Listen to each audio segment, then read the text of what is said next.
the prophecy of the Xiba opening, the forest that watches, in the heart of the Amazon rainforest, where sunlight barely touches the ground, and the sound of life never truly sleeps.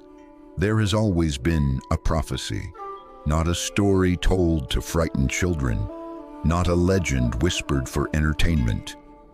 A warning. The elders of the riverside village spoke of it only under certain moons, when the air felt too heavy to breathe, when the birds stopped singing before nightfall, when the river seemed to shimmer as if it were alive.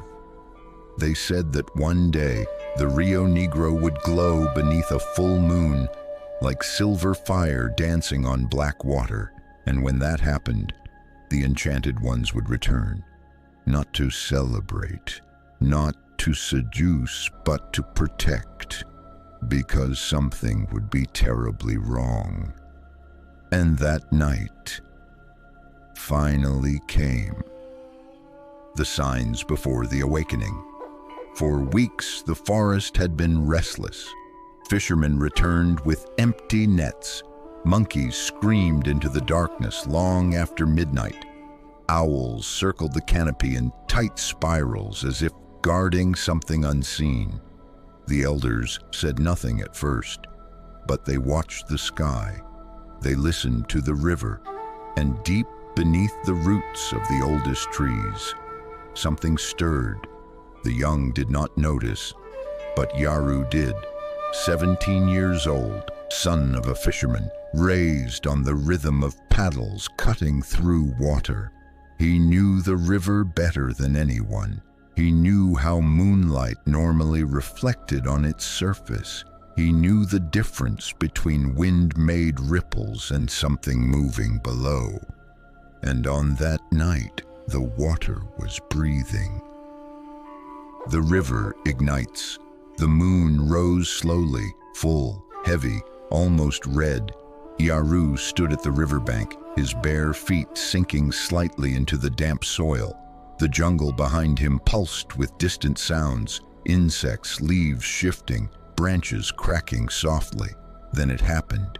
The Rio Negro began to glow, not as a reflection, not like ordinary light. It was coming from beneath the surface. Silver flames flickered across the water. The current slowed unnaturally. The air became dense, charged, electric. The forest fell silent. Even the insects stopped. A spiral formed at the center of the river, at first gentle, then violent. Water twisted into a towering vortex, spinning as if opening a door between worlds. And from the depths, a figure emerged.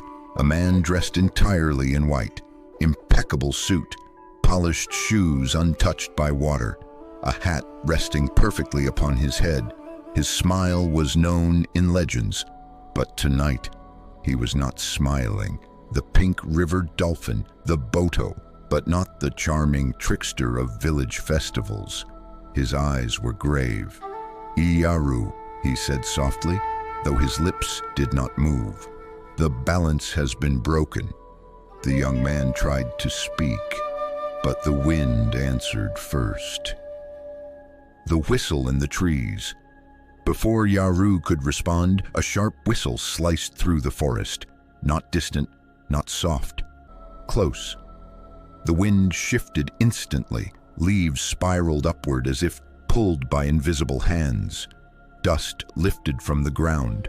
The trees began to sway, not with the breeze, but with intention. Then the spinning column of air formed, fast, tight, controlled. And from the center of that living vortex, a small figure stepped out, balancing effortlessly on one leg. A red cap burned like an ember in the dark. The Sachi. But there was no laughter, no tricks. His expression was cold. "They've entered the inner forest," he said, voice sharp as snapping wood. "They're cutting the sacred trees." The Boto's eyes hardened. "The Tseba," the Sachi nodded slowly. "If the great Tseba falls, the barrier falls." Yaru felt the ground tremble beneath his feet. He had heard of the Seba all his life, the ancient tree at the heart of the forest, older than any tribe, taller than any story. Its roots ran so deep the elders claimed they held the invisible world in place. No one touched it, no one dared, until now. The machines, miles away, engines roared. Floodlights cut through the jungle darkness.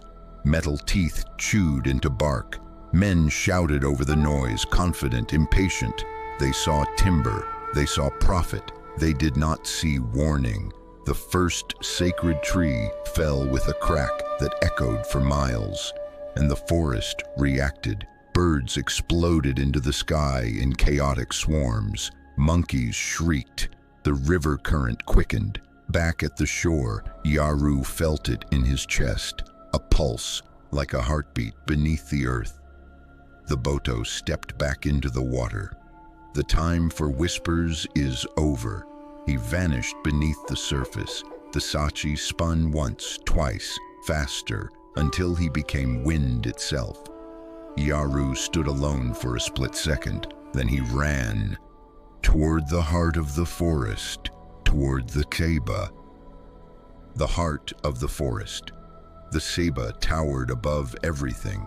Its trunk was massive, wide as a house.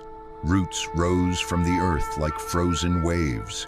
The air around it felt charged, ancient, and surrounding it, machines, men, chainsaws revving. One blade touched the bark.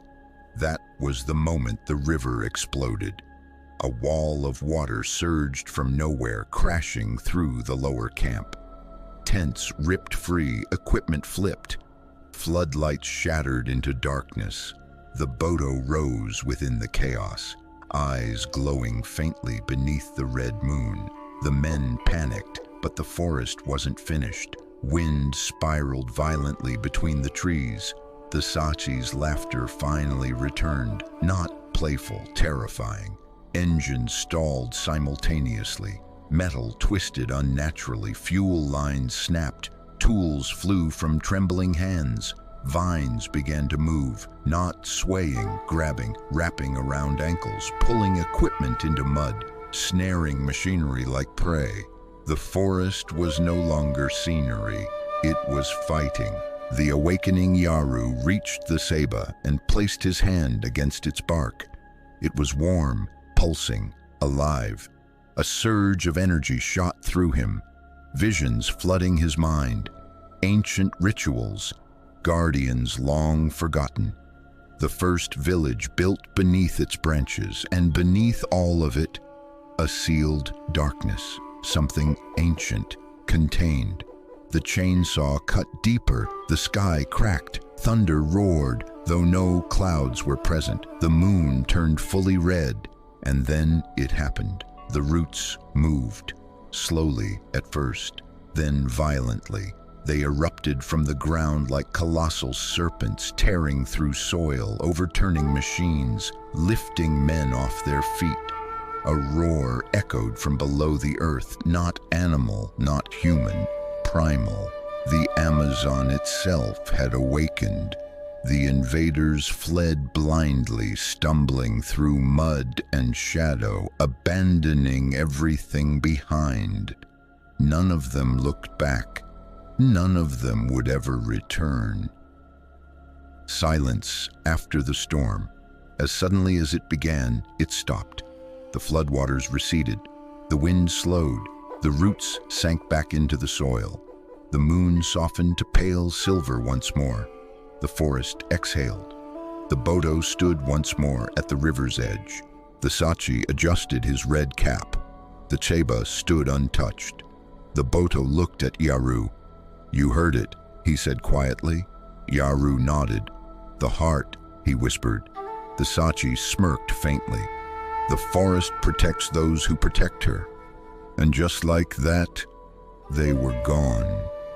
Water smoothed over. Wind faded. Only the sound of distant insects returned. The vigil By sunrise, the machines were half buried in roots and mud. No tracks remained, no evidence of what had happened. The villagers would later speak of strange dreams that night, of red moons and whispering trees. But Yaru knew the truth. The prophecy had not been a warning, it had been a promise, and sometimes when the moon rises full and the Rio Negro glows like silver fire, the wind spins in a perfect spiral, not random, watching, because in the Amazon, the enchanted ones were never stories, they are guardians, and they are still here.